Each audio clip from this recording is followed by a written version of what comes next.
Bonjour à tous, bonjour à tous ceux qui nous regardent ce matin. Je voulais vous partager un sujet que nous connaissons bien en général. C'est sur la grâce de Dieu. Sola Gratia. Qu'est-ce que c'est Sola Gratia? C'est un des piliers, un des fondements de la religion protestante. Quand cette religion a été créée, elle a été créée sur de nouvelles bases.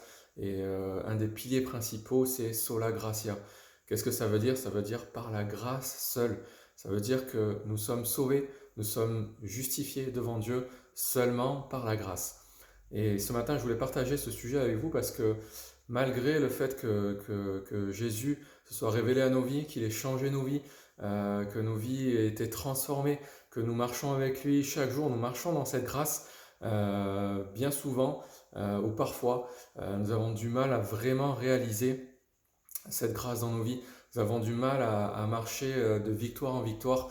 Nous pouvons être accusés, nous pouvons être abattus par ce que nous faisons ou ce que nous ne faisons pas, par nos échecs ou même des fois par nos victoires. Combien c'est difficile de trouver un équilibre. Et pourtant, il y a cette promesse que je voulais lire avec vous dans Romains chapitre 5 au verset 17, la deuxième partie du verset.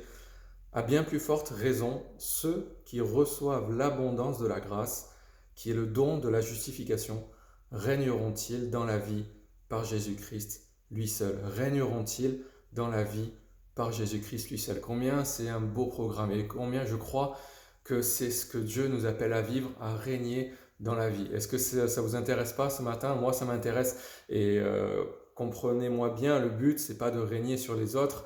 Il est question de régner sur le péché, régner sur les circonstances de nos vies, régner peut-être sur les accusations qui vont venir, sur le découragement, régner sur toutes les circonstances, faire que peu importe ce qui se passe, nous ne soyons pas ébranlés, nous ne soyons pas abattus, nous ne soyons pas découragés, que nous puissions avoir cette stabilité. Et cela dépend de la façon dont nous recevons la grâce de Dieu au quotidien. C'est ce que dit ce verset.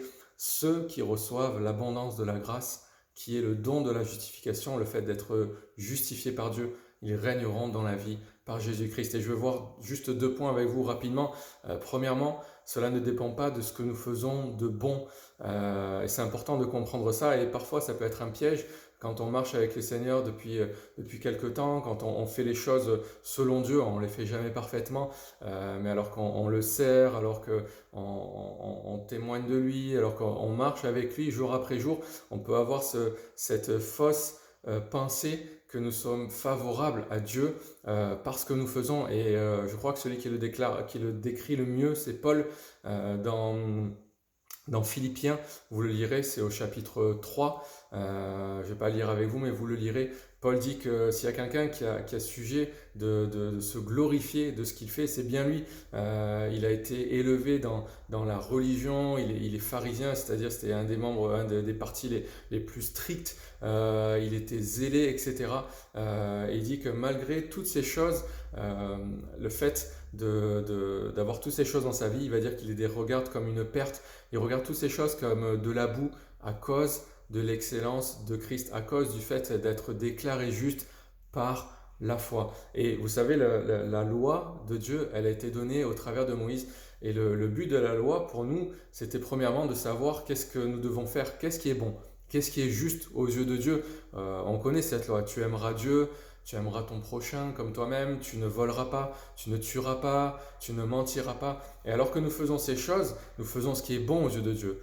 Mais malgré tout, la Bible elle va dire ce verset tellement important, vous êtes séparés de Christ, vous tous qui cherchez la justification par la loi. Et combien cela doit nous rassurer parce que combien des fois ça peut être épuisant, fatigant d'essayer de plaire à Dieu au travers de ce que nous faisons, de ce que nous ne faisons pas et combien ça vient libérer nos cœurs quand nous réalisons que cela ne dépend pas de nous, cela dépend de Jésus-Christ et de ce qu'il a fait. Deuxième point, cela ne dépend pas de ce que nous faisons de mauvais. Et encore une fois, cette loi, la Bible a dit qu'elle a été donnée comme un pédagogue, c'est-à-dire qu'elle nous enseigne, elle est venue pour révéler ce qui en nous n'est pas bon. Parce que quand nous regardons nos vies par rapport à la loi, nous constatons que nous ne sommes pas alignés. Et la loi est venue révéler ce qui est mauvais en nous. Mais elle est venue révéler, pas pour nous condamner seulement, mais pour nous amener à Jésus.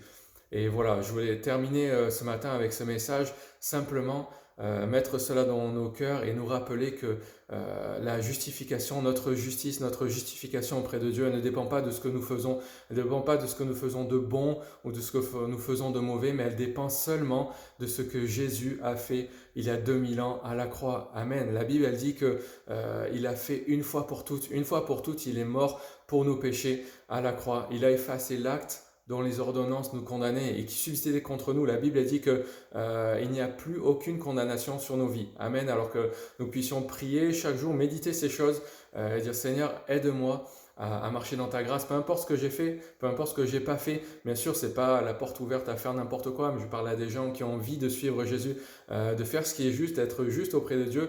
Mais je crois que le but du Seigneur, c'est de nous libérer de ce poids, de ce fardeau, de cette charge, de cette recherche, parce que notre justice, elle vient de notre foi en ce que Jésus a fait, ce que lui, il a fait une fois pour toutes. Amen. Je vous encourage à méditer ces choses, on pourrait parler des heures et des heures. Je vous encourage à lire vraiment ce livre de Romains. Il y a d'autres livres aussi comme Galates et d'autres livres qui parlent tellement bien de la grâce de Dieu et je crois que nous avons besoin de méditer ces choses pour nous imprégner des paroles, des promesses, afin que notre vie elle ne soit pas basée sur ce que nous ressentons, mais elle soit basée sur les paroles et sur les promesses de Dieu. Amen. Bonne journée à tous.